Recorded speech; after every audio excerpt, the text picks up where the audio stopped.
All right, welcome everybody. We're back for another episode, a season of Peach Pit. We're gonna have to start reconsidering the name of our show. If we, I suppose, both states are peachy enough. That's We've what got more peaches than the Georgia. situation we're in.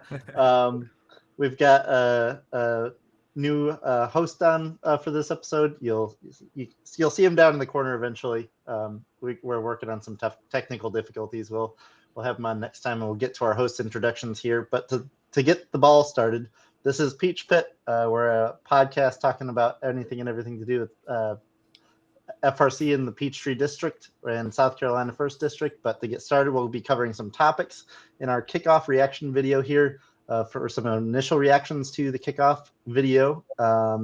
Strategic deep dive. I don't know if it's so much of a deep dive as much of scratching the surface this early on. Talking a little bit about the kitbot for this season and a couple season predictions just for a little bit of fun. But before we get started, we have to make the usual disclaimer that any views or opinions shared on this show are solely that of the individual contributor and do not reflect the views of Peach Pit, any FRC team, First, Georgia First, First South Carolina, or any of their affiliates and sponsors. So the idea behind the show is to serve as an FRC talk show that focuses primarily on the Peachtree District and First South Carolina. We're going to be talking about a variety of topics, so don't be surprised if you see us drop some hot takes. Ultimately, we're hoping to provide some entertaining and engaging discussions. With that said, we'll hop into some host introductions. My name is Kellen. I am a mentor for Team 10482, the Buzzbots, a long-distance supporter of Team Bean, amongst other things. But Hi, I'm Brian Carlson. I'm a mentor with Ignite Robotics Team 6829. I'm an electrical mentor. Do a lot of things depending on what we need every year. Hello, I'm David Allred, design mentor and former tribe coach of 4451, and also on the South Carolina Event Planning Committee. Hello, Hello. I'm Thomas. Hello, That's it. Thomas. for anybody curious, Thomas is a Team Bean mentor. Whether he can say that or not, who knows? His lawyers are listening in and restricting what he can and can't say on this episode. He's in witness protection. Thank you, Josh. All right, and then I'm Josh Drake, also known as Pongo. I'm the drive coach and strategy lead mentor for Team 343 Metal in Motion. And of course, we have the confirmed not a witch, perhaps maybe a ghost, and perhaps a poltergeist, producer Ian. Yeah, thanks for doing everything for us behind the scenes, Ian. You're very appreciated. We'll have a kind of rotating hosts throughout the season as we cover different events and have a couple different episodes here and there. But we're excited to have Josh on as a new host for this season to get some new perspectives and input. But with all that said, we'll get into some initial reactions for the rebuilt game for 2026. So with that said, what do we think about this game? Any initial It's cool. thoughts? Hit us, Josh. What do you think? I'm always a big fan of shooter games first and foremost. Volume games. So this is a great combination of both. And I also enjoy games with where the rules are very open and not very restrictive. Because there's really not that many rules in this game. Because there's no restrictive zones like on the map. There's nothing restricting where you can shoot a ball from and to. Like you can shoot a ball all the way across the field, and that's not a penalty like it was in like Crescendo. So I think the combination of the amount of game pieces plus the lack of restrictions as to what you can do on the field are going to yield some very, very cool strategies. Yeah, some fun trade-offs, I think, to be expected for either going short, going tall, how you're designing your robot. Like you said, less forced trade-offs and more. You can do anything you want. So figure out what you want to do. Yeah. Yeah, I I like- generally like. Go on, Thomas. I like how this game allows a high degree of strategic nuance and depth. There being dead zones in the game allows for teams to try and decide what they're going to do during that time when they maybe shouldn't be scoring. And so that's very interesting of how that plays out. I also like how there are 2 rank points tied to the same action, which I think or I hope will push robots to a higher degree of specialization. I like the volume game because we haven't had those in a while. The shooters, kind of sort of very similar. And so I like the volume part of it. The other thing that I was a little hoping for a little bit more, and that is the extra rank points for shooting. Basically, you got 2 rank points for just doing the same thing but faster or with more robots. And so, like last year, you had 3 different tasks, and as the season would go on, if you brought on more functionality for somebody that wasn't ready on week 1, you could actually, design more stuff to do it instead of what we have now, which is just doing the same thing. Exactly. Yeah, you just have to progressively get better and better at that same thing over the season. Yeah. So So reactions I got right before the kickoff was from students in the upstate. They were like, "What do you?" I always ask, "What would you like to see? What are you predicting?" Pretty much, they all said shooter game. One student specifically said, "Hey, I want unlimited thing," and he got it. That's what he got. He got what he wanted.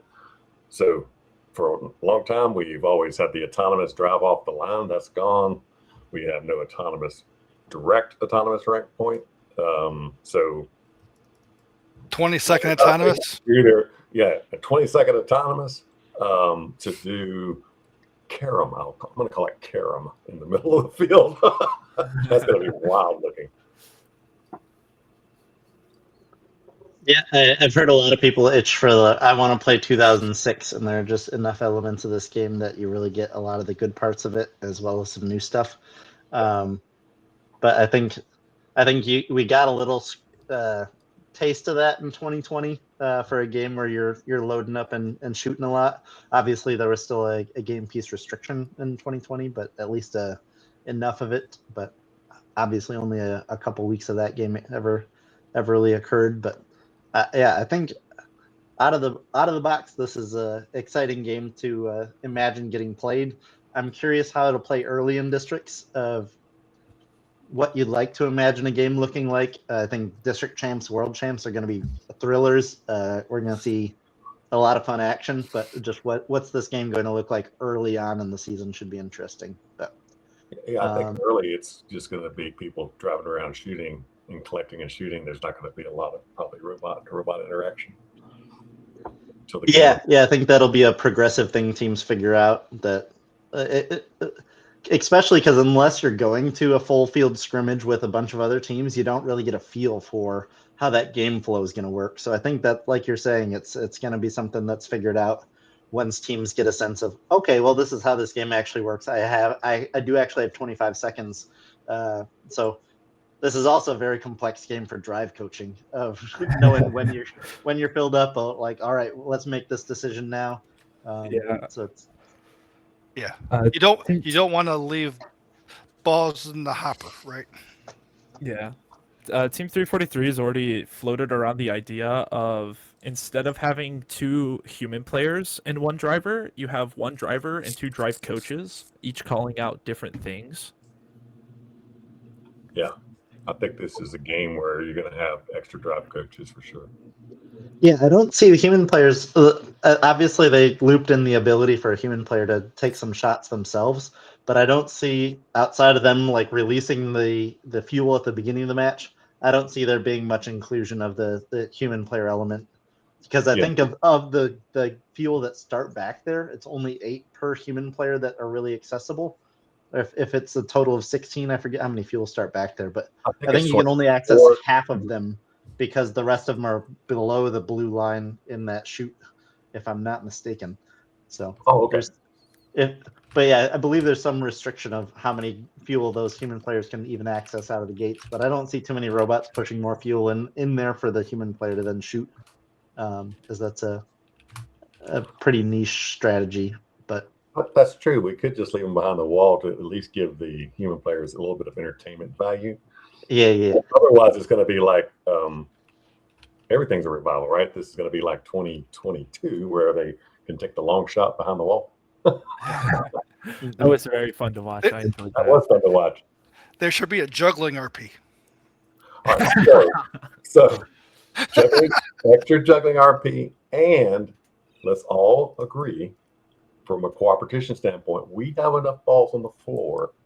Leave the human players alone. Speaking Let them of Let them shoot. cooperation, I'm so happy that is gone from the game. Yeah, it took me a second to realize it was gone for. I am so happy. I found not that cooperation isn't good. I'm a big believer in cooperation. I want it to be said. Big believer in cooperation. However, I just don't like how it puts some teams at a point where it's, I don't want to do it because it helps me for you not to do well. And how games, though very few people will go, oh, we played those games, everybody played those games. So I like how that sort of rank manipulation has been taken away. I mean, for example, like in 2024, we saw 1746 scoring in other alliances amp thingy just to get cooperation tie breaks. So I'm just happy that sort of funny business is gone. Agreed. Yeah, Yeah. it was getting a bit weird with how people were playing around cooperation. Yeah, it'll be an interesting thing for it not being there this year. Of if it'll take some unique game mechanic for it to possibly come back in the future. But it's obviously a irritation when it is something that's capable of being manipulated. Any other notes, I guess, for this game? Design challenge wise, what do you think of trying to make a robot for this game? Big design challenge. It is this year poses some interesting questions that need to be asked, and there are some unique places that you can glean inspiration from. You gotta keep this. Tell us more, Thomas. Tell us more. Come on. Yeah. I can bail him out if he wants. Okay, do it.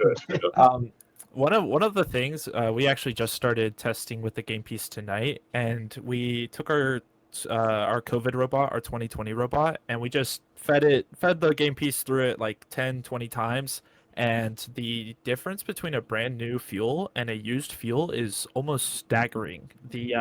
The shiny coat wears off very fast. The ball becomes much more compliant very, very quickly, and the friction.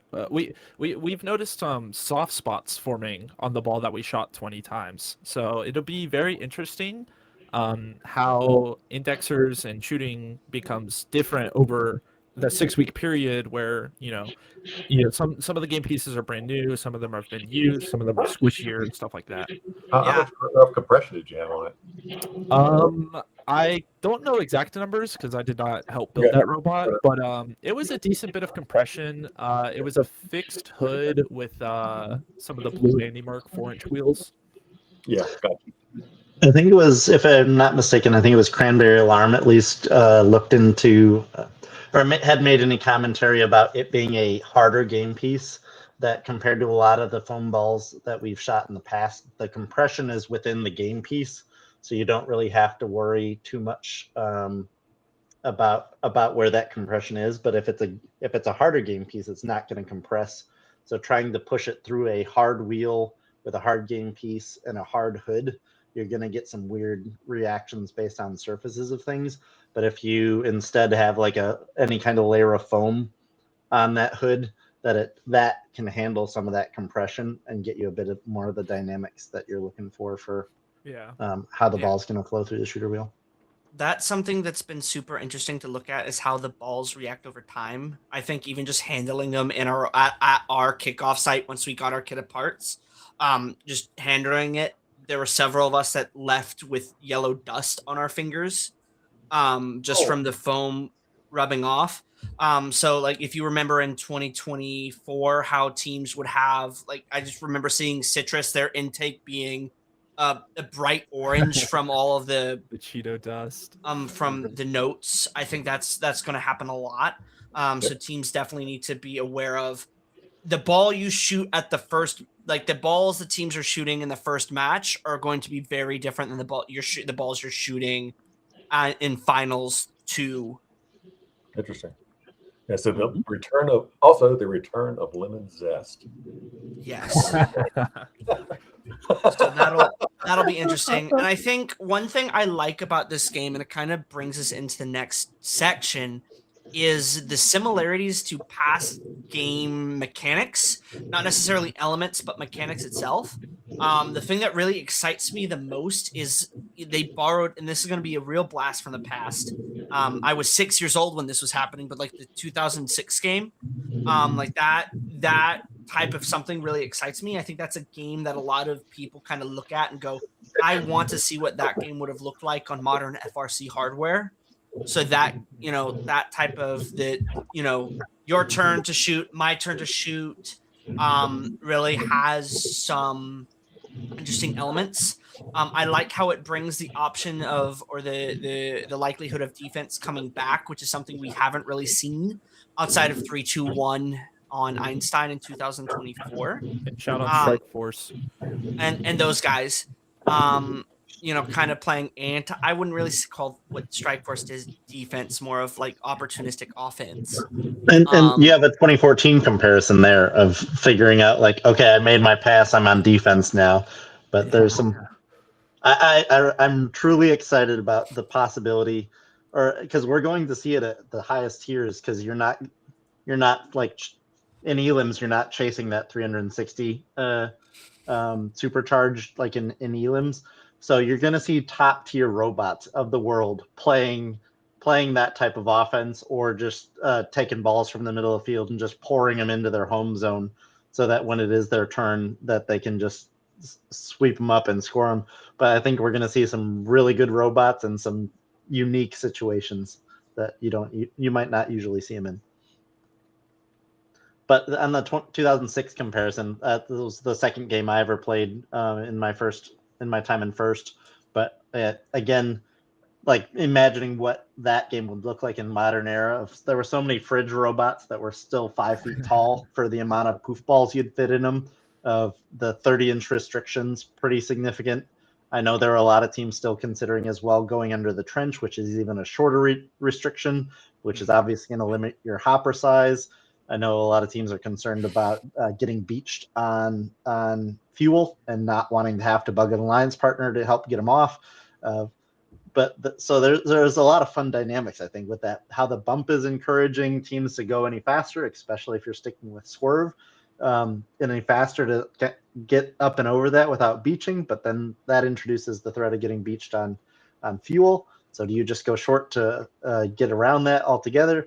So there's a lot of fun trade-offs, I think, in that height restriction, and then again, the frame perimeter got smaller as well. Yeah. Go ahead, Brent. And to tie into that, right? It's like, do you just do a level 1 climb, or do you want to go more? Because everything you start adding functionality, you're going to be taking away size, right? Mm-hmm. And can you get the 30 points, and what could you get if you had 6 more fuel in your hopper, right? If you do enough cycles, it's kind of a push. And something else to consider is these balls are heavy. It's about 0.5 pound per ball. Mm-hmm. So if you're planning on making a giga hopper that holds 80 to 90 balls, that's 45 to 150 pounds of foam you're going to be carrying around, which, considering the weight limit of a robot, is close to 50%. I'm trying to remember what games this has happened in, but I have a distinct memory of it happening at least at one IRI of because it's going to happen this year with the amount of teams that are climbing with fuel in their hopper.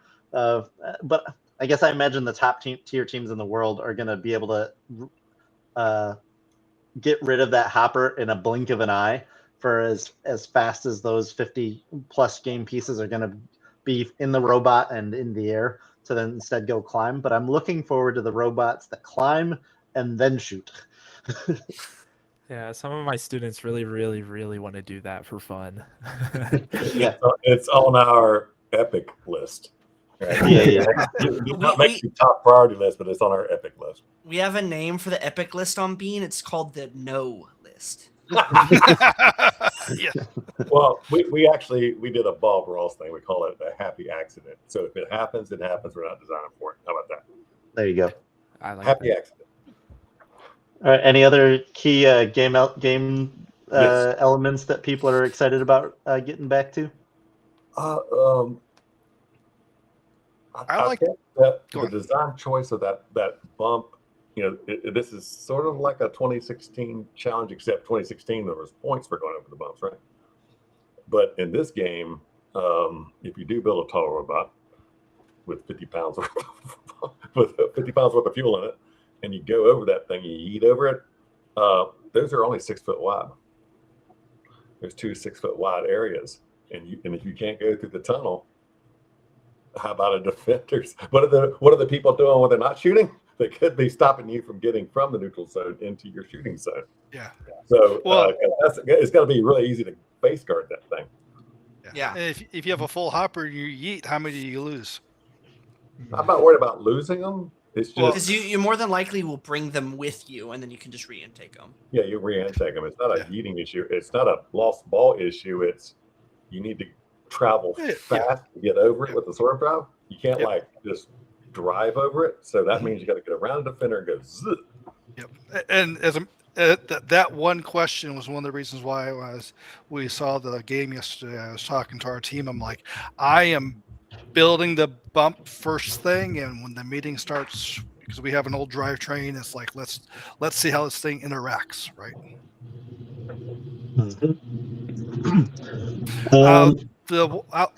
I think it's gonna be interesting. I like the time periods because if you're really good at intaking, do you want to maybe go first or go second or I go can't. first, stuff like that, right? Because there's so many different things you can do with that. I can't understand that argument because number one, there's a 10-second buffer after autonomous, so you can load up as quickly as you can in that. But also the idea that you'd restrict the amount of points that you're scoring in Auton to select who's playing first, I don't see an argument on the idea of let's let them play defense first and us go on offense. I think Right. you almost always want to play offense second. Like Well, that's yeah. why in baseball the higher seed gets game 7 at home. Like you want to be But you're going to have to play that, right? Because you're going to play differently if you're going first. I will say it was a huge deal in 2006 for autonomous. I don't think there was a per game piece bonus if I recall correctly, but it was whoever won autonomous got like a 10-point bonus and got to play defense first, which that year was a autonomous, and then I think 45 seconds of offense for the alliance that lost autonomous, and then swapped to the other alliance, and then the last 45 seconds was everybody shoot. I forget how the time wound up being split up, but there was the periods were much longer, but there was it took so much longer to load up that year that there weren't very many good floor loaders. A lot of robots had to drive all the way across the field in order to human load. The modern dynamics of FRC are going to make this game a boatload different than that 2006 game, but yeah, it's gonna be interesting. I like the 2010 game dynamic of the game pieces flowing back into the field, back into the center of the field, just for where the game pieces are being recycled to. But there's gonna be some interesting robots meeting up in the middle of the field, just flying out there to vacuum up there. If you have all 6 robots playing offense, that flow of a match is gonna be intense. Yeah. And you go ahead. No, go on. I think at the higher level of play, what's going to be really fun is I don't think balls are going to be sitting on the ground at all. You're just going to see balls flying from one side of the field to another, flying from the middle to one side of the other. Yeah. Like I do not think that if you're like balls are not going to stay in one place for a long time. There's what 540 of these things or 504? I forget what the count is, but there are going to be plenty of balls on the floor. Yeah. Oh, no, they're gonna be flying, Kellen. 500 in the air. I think the answer is both. Yeah. The one thing that, and this is like a real like detail thing, I am glad they put the trench because that meant they did not have a cable run on the field, and I am really happy that they're maintaining fields where you can go swerve drive and not have to worry about that cable run. Oh yeah, Right. fully agreed. Okay, what's our next topic? Let's see. We got a couple of rule mentions. At least the ones I jotted down are smaller frame, and then just the decision tree of do I play short or to go under the trench or not. I'm trying to think of any other rules. Josh made an excellent point early on of that there's not a lot of functional limitation. One I'm supposed to call out is that you can't. Well, I think if I remember how it's worded, it's you can't score a large amount of game pieces from the center of the field. That you can shoot from wherever you want to, but you can't score from the center of the field. No, not a lot of times you can't score at all. You're not supposed to score at all. It's a penalty, right? Yeah, but from what I'm familiar with, I think the rule said something about a large amount. So if you should accidentally score a couple, I don't think they're concerned. But if you're aiming at it, yeah, it's illegal. Yeah. Pretty sure. So there's some fun like 2022 game dynamics there for the robots that wound up scooping up the other alliance's ball and then shooting it towards their corner to play intentional defense on it. So I think you're going to see robots like that your robot's able to access the time period during the match. So if your robot knows, okay, we're on defense right now and I'm scooping up balls, I'm going to start just siphoning all my shots are just going to start lobbing towards my end of the field, which is an awesome part about turrets, just to watch them track back towards your home zone and start letting them fly. But to then say, all right, 10 seconds left in my defense period, I'm going to go ahead and start scooping up balls and drive back for scoring them. But that's going to be intense. We thought about because turreted shooters are so powerful and every robot is so short that you pretty much can't put up a blocker to block shots. It's much more valuable to steal a game piece than it is to block another robot. Yeah, pretty sure about that too. Yeah, we're not gonna see. We're not gonna see the T-shirt on PVC pipes this year, unfortunately. Yeah. We're getting very high with it. All right. Any other fun rules people are excited to see how they play out? I like Auton being 1 point because for several years you could not outcycle an Auton advantage, right? And now, if you just don't have an Auton, but you can cycle, you can catch back up, right? So I think that's a beneficial thing because there are years where even though I could cycle fast, I just couldn't catch up. Right. Yeah. Yeah, the be good at Auton, and that's it's bonus in itself. Yeah. Yep. Yeah. This reminds me of 2023 a lot in that way of like where in 2023 the bonus was 1 point. So, who cared if you got it, if you got an extra link, it knocked it out. Yeah. All right. Let's see. We're through any other interesting rules if those pop up. Any interesting thing on did first design a good game or not? I can't recall seeing any notes in the kickoff of this being one of the games based off of the 2021 game design challenge. So I guess this is the first original game in a couple of years at least. Well, if you count taking previous games and just using them. But it wasn't the game challenge design. Yeah. Yes, no exactly. Attributed. Yeah. I like it. Shooter games are always more fun. They're fun to watch. They're fun to play. I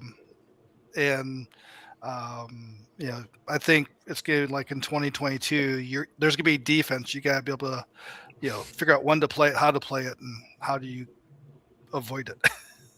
Yeah. That I think there's going to be some fun drama at the end too for the climbing, especially because you can climb underneath other robots. I think the drama is actually going to be in the different periods. Like they've got a 100-point lead, and they're catching up, and then the next guy goes, And Yeah, then flowing back and forth. When you get to the end game, I don't think climbing is going to be honest with you, I don't think climbing is going to be a big deal. I think it's going to be going to be shooting to the end and doing a quick climb, but could be wrong. It's interesting to note that it's pretty difficult, if not maybe it's not impossible, but it's very difficult to get 3 robots on the end game. Yeah. It's I have a very small tower. Very. Yeah, I have an initial instinct to just we're climbing on one of those outside edges, or Yep. just for let somebody else take the middle if they want it. But if somebody else wants the outside, there's obviously 2 of those to choose from. Yeah. But that's my instinct as a somewhat specialist robot, instead of like, all right, we're gonna get 30 every single time. But I'm just looking at a 10-point climber at this point in time. That climbing is not my So what I'm drawn to. let me ask this one: do you think there'll be a triple level 3 at Worlds? It'll happen at least once. Yeah, it'll be interesting to see how many like alliances are built around that, to say we're going to put up 90 on you right at in the last 10 seconds. But yeah, you're going to have to do some pretty distinct scouting for that, to say, Yeah. all right, we're going to pick you, but you still need to be good at shooting, enough at shooting to. Because if you can carry 40, then you can shoot 40, and you're only going to climb 30, right? So there's, I think it leads to a lot of interesting choices that you can make, and you could build a robot to play a role that you could be very successful at. Well, we can cut back to that, right before our week 1 reveal. How has the design evolved? I think climbing is one of those.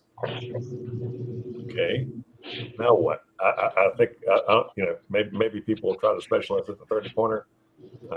Early, I don't think it'll be valuable. Will it be valuable late? That is the question at hand. Yeah.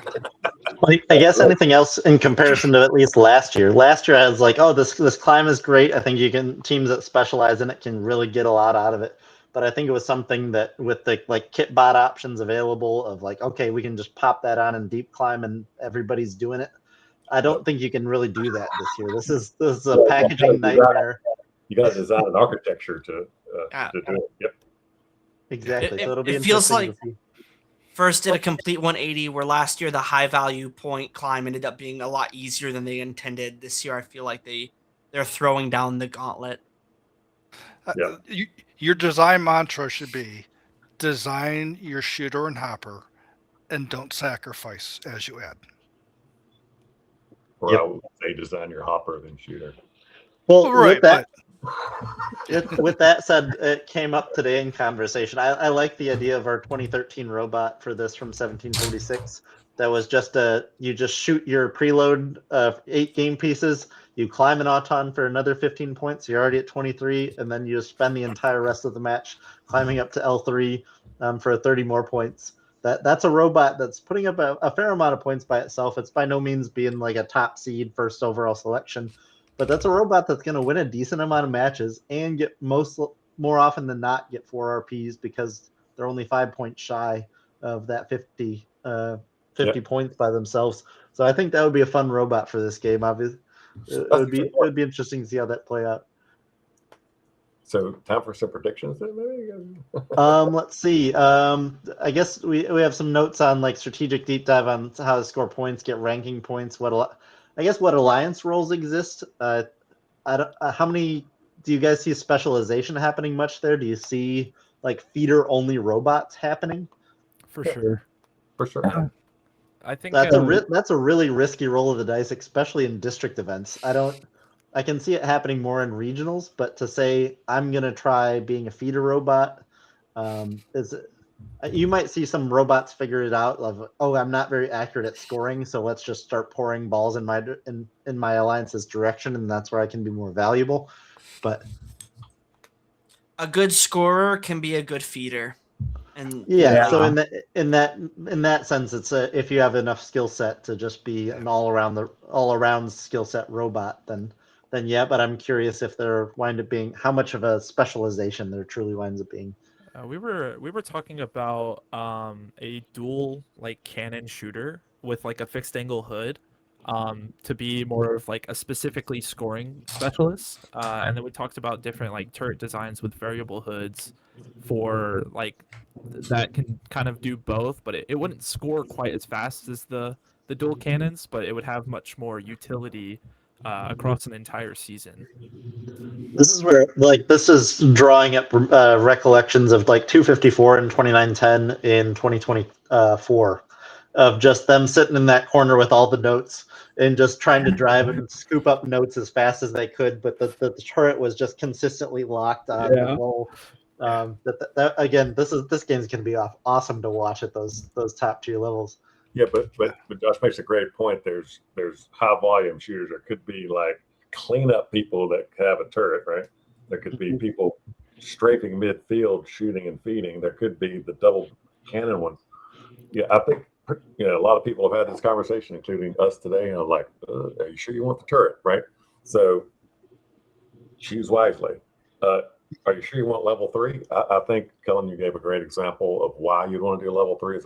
That is a specialist robot. You're a climber, a support robot, and that helps you rank. Right. Yeah, that cleans up a little traffic on your side of the field, if anything, for if you're just climbing and staying out of the way. I can't imagine too many robots in modern FRC that are spending what is now a 2 minute and 20-second match, just spending the entire thing climbing. But that's how we decided to play it back in 2013. Yeah. Yeah. I think it's also easier as far as the RP goes, right? As the season goes on, you get more climbs working, right? If you get 2 climbs in Auton and just level 1, right, and 2 at end game, you get the RP, right? So you don't have to do that simple, crazy, complex thing and plus a basic. You can get 2 basics as long as you got the programming to make it happen. I don't know. Climbing 2 robots on a small bar in Auton seems pretty complex to me, Brian. There could be enough April tags for it, though. Yeah. If we were able to line up the coral from last year, then yeah. It is a software specialty, right? Yes. Right. The reality is the game nowadays is a software race, right? But yeah, that's a big question, I think, is how many robots, like I know 76 is the number of PCH teams this upcoming year, but how many of those robots are going to be capable of climbing an Auton is a big question mark. Yeah. But you could score a lot more points in this game than last year without as much automation. You don't need as much automation as last year to be effective. Yeah, a lot more of those robots are going to be troublemakers. Double barrel shooter, and you just let it fly. Mm-hmm. Right. And so you can be effective without a lot of automation. You're not going to be climbing an auto without it, but you can still be. That's a great direction for First to go, because last year it was so programming heavy. Like if you didn't have something to line up to April tags, you were just done. Yeah. Yeah. So that's why I like the game. So you don't need as much automation to be effective score. It also makes me really excited on those that are capable of taking advantage of the opportunity of automation. We're going to see some ridiculous autonomous modes for 5 seconds longer. You get 8 preloads, which is with how many balls or fuel are going to be flying around. 8's pretty scarce, so you're just gonna, in a blink of an eye, you're going to see those 8 disappear. But how many loads of fuel are robots going to try scoring for rushing out, coming back? How fast are those robots going to be moving over that bump as they're flying back and forth? Yeah. Those autonomous routines are going to be fun to watch. Exactly. Yeah. Build a swank. There you go. All right. Next. Anything on that topic of like what alliance makeups do we think will succeed? This is, I guess, more of a question about your district's depth than anything. What are really the options that are available rather than what would I like to be playing with? Which I think there are going to be some fun ones, but I think a lot of those lower alliances are going to be playing catch up to those top couple robots at the event, which is the normal thing, but it's I think hard to get enough firepower at those lower seeds to try making up for a lights out autonomous mode and then just an absolute vacuum and It's just high volume shooting, so the two high volume shooters win it. Yeah, You're not going to outrun it. This is I a think, I think a good kitbot, like a slightly upgraded kitbot. So the kitbot currently in their the autonomous that comes with it, it shoots about a little bit over 2 balls per second, but that's on sim motors.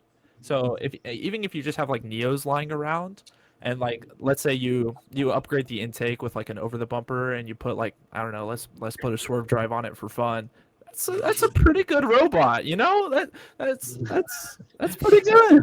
Yeah. And I think this year, I don't really see it as a shooter game. This is, and all games are intaking games, but this is an intaking game. Yeah. I Beat think the vacuum.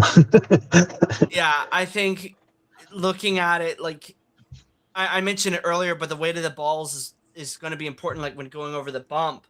But also when you're intaking balls, you're going to have to push a ball up and through 30 pounds of other balls.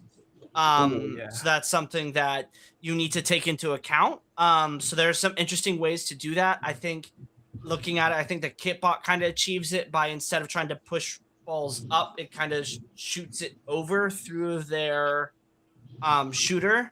So like there are some interesting ways to get around that. That'll be interesting to see how teams figure out and finagle that challenge. And I think at the name of the game, it is speed. You need to be able to get them in and get them out fast, regardless of where they're going.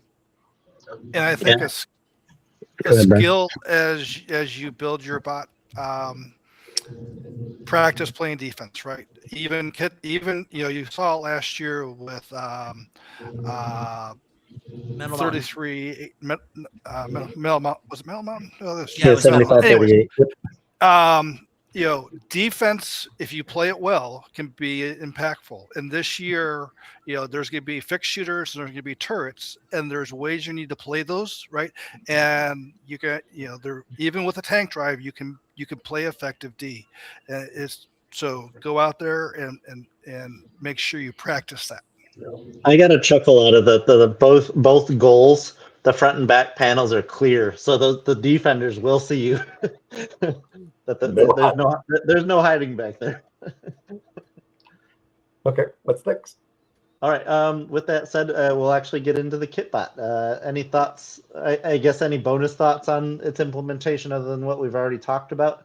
It's I think what Josh hit the nail of it. It's, if you can't beat the kitbot, why didn't you build the kitbot? And you can upgrade it. A little bit more power. Modular. A little bit more power. Simple. And Great kitbot. I love it. maybe a slightly we're- better. the BuzzBots are planning on pursuing the kitbot, but we're eyeballing any modifications to it. We're planning on putting it on a swerve drive, so we've got some necessary modifications for doing that right out of the gate. So it'll make it a little bit more fun for. Personally, I think you can do a really good job with this the kitbot as is on tank drive. I think there would be a lot of fun for driving that around, but at swerve will add a little bit of extra fun to that process. But already starting to look at like how can we pop out the hopper a little bit more? How can you take advantage of a 12-inch extension, even if it is just a pop out hopper rather than an over the bumper intake? But yeah, really focusing on that fuel shooting right out of the gate and trying to not make things too complicated before we get the base level mechanics together and then start working on the improvements instead of biting off more than we can chew and falling on our faces. Right. But yeah, I think I made a comment before we got recording here, but I think it would be pretty awesome to see some alliances made up of 3 kitbots running out there, which is a little bit odd to see, several robots out there looking the same, but I forget if it was Thomas or whoever else mentioned it, of just it's so much more engaging for the students on those teams to be able to go out there and play the game rather than spend so much time and effort building a chassis and not wind up getting some mechanism on top to be able to play the game. But to be able to build a robot that can play this game is so much more of an engaging thing that it's a really an inspirational tool in that sense of getting those teams engaged of like, all right, what iterations can we make on this thing? What might we be able to do better for our next season? That's a really good way for getting more and more teams involved and excited about FRC. Yeah, if you really look at it, I think it's going to be a nice before and after, right? 2017, there were a lot of teams getting good. There's the top teams are really they're building some nice complex robots, right? And unless you were really strong in Georgia, right? We had maybe at the end of the season, I think 1746 started getting a shooter working, right? And the teams that could just do gears, they were that the lower teams were struggling a little bit, right? Now we're going to be a similar game. We're going to have the COTS Revolutions, new software out there, the every bot, and the top teams are going to be a lot better than they were before. But the whole floor coming up is going to be really impactful. Absolutely. Yeah. And that's one thing I would say to teams, that if you're a team that might be thinking about doing the kitbot, maybe wait and see. I think typically 118 comes out with their every bot concepts at the end of week 2 of build season. Last year that it came out in January 14th, so that's I think end of week 1. I just can't remember when kickoff was last year. But that's also ends up being a very, very good option that's different and ends up being, I think, a bit more competitively viable. Because I think that robot had a climb out of the box. So that's another option for teams. And considering how good the kitbot is this year, I'd be very interested to see like the every bot is typically a little bit above that. So I'd be very curious to see how that ends up looking. And if that ends up being really, this will be the first year that I look at a kitbot or every bot and go, that could go really far. Since I think like 2019's was comparable of like, oh, this is something that can do some damage. Mm-hmm. Yeah. Though I was talking to the lead mentor on Team Special Ops, and asking, they were asking about different things. And my recommendation for the kitbot teams is your goal should be whatever you did last year as far as how fast it took you to get to built. Your goal should be, let me pull that in 2 or 3 or 4 days, right? Because if you do that, you get more time. You can do more things. So focus on pulling in schedule, and then you could do stuff. If you bite it off too much early and you still progress at last year's velocity, you'll have problems. Mm-hmm. All right. With all that said, again, kitbot's looking like a great thing. I think we got a lot of exciting things still to see for like robot in 3 days teams, or for products for that. MCC is another one, as every bots again. So we're still in early days of this. We'll see how things change as the season goes. But something we like doing to have a chance of making fun of ourselves later on in the season when we see how blatantly wrong we were. We have this Thomas's Donut Shop, which is our little kind of friendly wagering on taking guesses at how this game will play out when it comes to March and April. So we have a couple of wagers down. I guess I had a new one pop into my mind that I think is any more fun. So let's see. First up, we have how long will it take for a Supercharge RP to happen in your district? And for anybody not familiar, Supercharge RP is scoring 360 fuel in your alliance's, what are they called? Hopper? I don't know. Hopper. But hub. Yeah, how long? What week of the season will that happen? PCH this year has an event every week, so we have all weeks for options. I'm gonna guess without looking at who's playing what weeks because I can't recall. I'm gonna take a stab at week 3. Brian? So week 1 is Gainesville, right? No. Week 1 That's is your week answer. 5. Wait, no, wait. Dalton's week 1. I'm so confused. They switched up Gainesville. All right. I'm gonna go 2. That one. Columbus or That's Albany? That's Gwinnett. Gwinnett. Week I'm 2 gonna is go Gwinnett? Yeah. Yes. I think there's gonna be enough teams there that could happen. You want to go, Josh? Because I've got an interesting one. I also believe I have an interesting take on this for our district. Yeah, go for it. So week 2, Gampe and the Herd is going to be at an event with us in 1102 and Westerners. So it might just Isn't happen Link week also 2. going to be at that event? Link's at week 1. Yeah, Link is going to be at week 1 with all the low country powerhouses and I believe Robots Garage as well. Yes. Yeah, we're week 1 too. Man, yeah, I if it doesn't happen week 1 or 2, it'll be super late. But I'm gonna go ahead and lock in week 2. And I'm My answer was supposed to be week 2. I'm going to double down and go week 1. Ooh. I'm going to triple down and also go week 1. Ian, go 6. I was going to pick the other one, Josh. Didn't matter which. And pick. Ian, what is your prediction that they can't hear? I think they actually can hear me this time the way I have it set up. I'm gonna say it'll take until DCMP for all of y'all still in districts. Ooh. But they're going to change. the number. Did you all hear something? It sounded like a ghost. Or a poltergeist? They're going to change the number. My answer was it's supposed to be week 2. I thought I got my events mixed up for Columbus and Gwinnett. All right.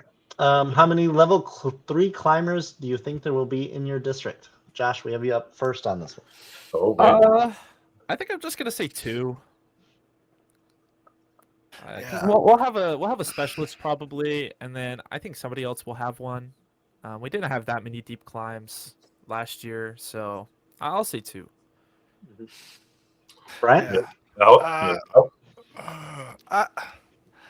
I think there's like 15 that can consider it. Roughly. I'll say 6. 6, okay. David. I was going to say 2. Josh took my answer. I'll go up to 3, but I don't think 1. But I mean, it'll probably be more than 1, I guess. Yeah. But I'll go 3. I think I'm wrong. Yeah. Thomas, what you got? I will say what I say every year, and I said it in 2022, I said it in 2024, and I said it again in 2025. The amount of teams that should consider L3 in Georgia, 1. The amount of teams that will do it, 15. That 5-0? 1-5. Oh, 1. Okay, Wait, hold on.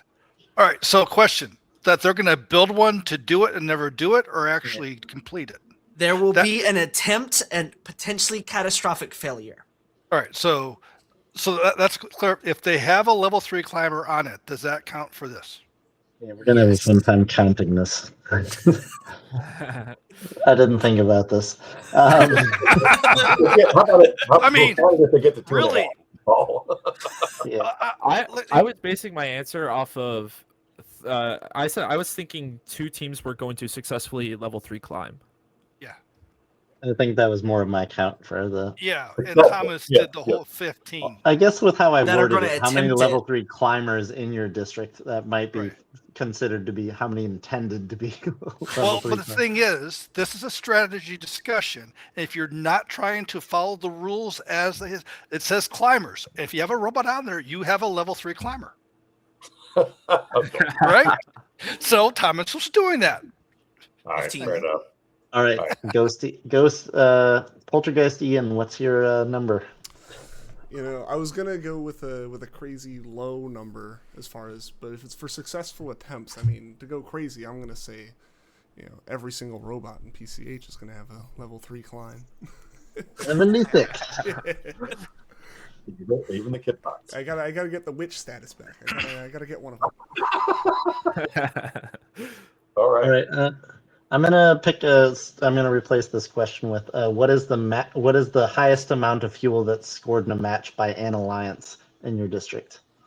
Hold on. How can you even- 627. All right. So this is going to get back to another topic that I talked about previously before we started recording is have fun counting how many fuel an individual bot scored because like. No. This isn't individual bot. This is full alliance. Okay. This is, All right. Oh, this is an alliance? An alliance. I thought you were saying bot. I did I'm too. sorry if I worded it incorrectly, but yeah, not. So I was trying to distinguish that it was an alliance, not combined in a match, but how much an alliance will score in a match. And by the way, if you don't know how to score high volume stuff, there's a thread on Chief Delphi on some ways you can get around it. But are you saying elimination alliance or a qualification as well? Either. See, again, strategy, people. Details matters. 805. Ooh. Okay. All right, David, you were supposed to be first. What's your number? Okay. 400. All right, Brian.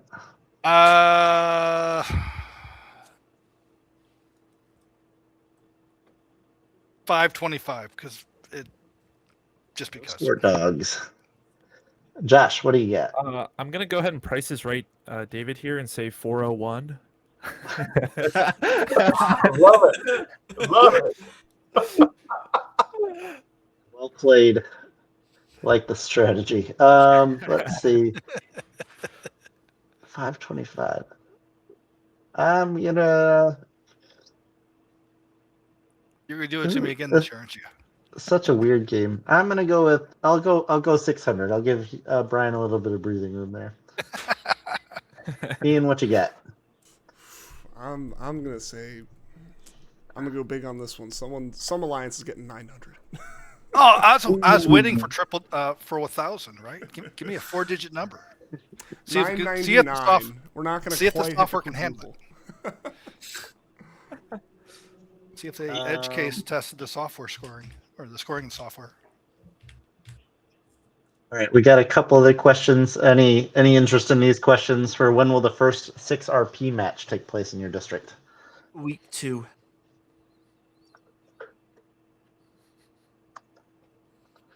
Yeah, I can see that happening. David, you got any guess for South Carolina? Never. That you'd never have a guess for South Carolina, or that you think? Zero. That's my guess. 0. Yeah. Let's see, Kellen, what do you think is?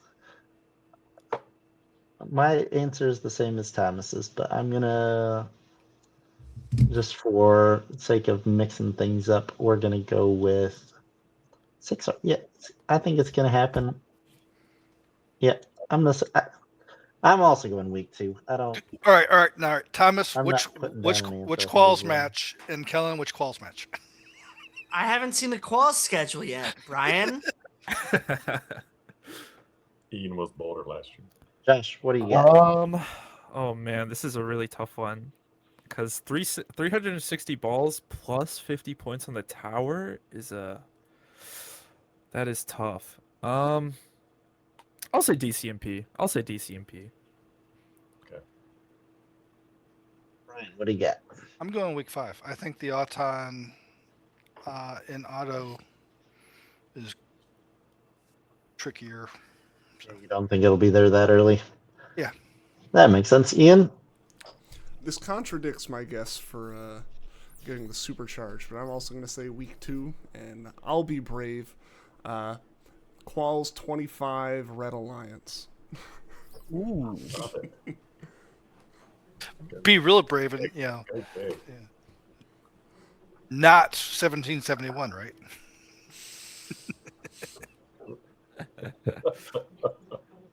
All right, and then our last question is: how many human player shots will be made in the season?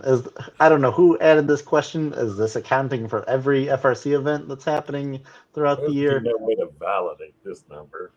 Yeah. 8. So what you're saying is we can't be wrong. That's correct. All right. I don't know if we'll get some without being back able there to for answer my that new question. Well, I'll with say that, 30 plus. I was gonna Right? say Somebody's going to do it. They're going to do it all the time. 50. I'm going to go 50. Yeah, I'm gonna say I'm gonna go ahead and say a 100 because we're gonna have a lot. We're not gonna have that many robots. We're gonna have a lot of human players who are going to be like really accurate, like more so than the robots. So I'm gonna say 100. Yeah. I can't wait for there to be a pool noodle Jesus type figure. For those of you who don't know, those of you who know oh, that he's just gonna emerge, and I was saying they're gonna be lasers. if we're talking about 205. 205, if we're talking about like through the entire PCH district or the PCH season here, it's going to be a pretty. I'm going 350. We're going big. Ian, what do you got? I'm saying it's more than one per match, like across the whole season. I think, like, I genuinely think that. Like that's not even a silly answer. So, I think 70 the times mentality is like 2022 you only got what, 1 or 2 shots. This time you get a decent number, and I think you're still introducing it to the field. Most of these robots are floor pickup. There's no detriment to trying. It's extra points. So I think with the number that you have at your disposal, and I don't think it's as hard of a shot as some previous ones were. I think you'll have those people who bump the average to over 1 per match. Your number is over 1 per match. Yep. That is very analytical. I got to be serious about one of them. You chose It the won't most be any of the unserious- robot ones. I like it. Any with that said, that's all of our donut shop betting for this episode. At least we'll look back at the when we get to another episode of How Silly Our Answers Truly Are. With that said, any final thoughts from everybody as we wrap this episode up? Shoot, Good game, baby, good luck. shoot. We got shoot, baby, shoot. What did you say, David? I'm good. Plan your work your plan. Don't I overcommit. think that was you, Josh. I talked over. I'm sorry. Oh yeah, it's all good. I said like good luck, have fun, or something like that. I say that for everything though. Good advice. Brian, you got anything? You said yeah. work the plan. Yeah, plan your work your plan. I have. FRC really is. Can you build a schedule and stick to it? I have one more. My usual disclaimer to the members of Team 1683, the Techno Titans. It's not good enough. Start over. You're behind. Thank you, Howard. Day You know 2 what you and did. I think they're going to build a nifty robot, though. I think they're going to still get nifty. oh yeah, for seeing what's happened over the last couple of seasons, for teams getting better and better, it's they're gonna still- exciting to they're see. gonna Think still what win. those trajectories are going to look like for this upcoming season. Yeah, that is But my last prediction. They're going to win nifty. But they won't be good enough. Keep trying. Yeah, I like that mine's advice.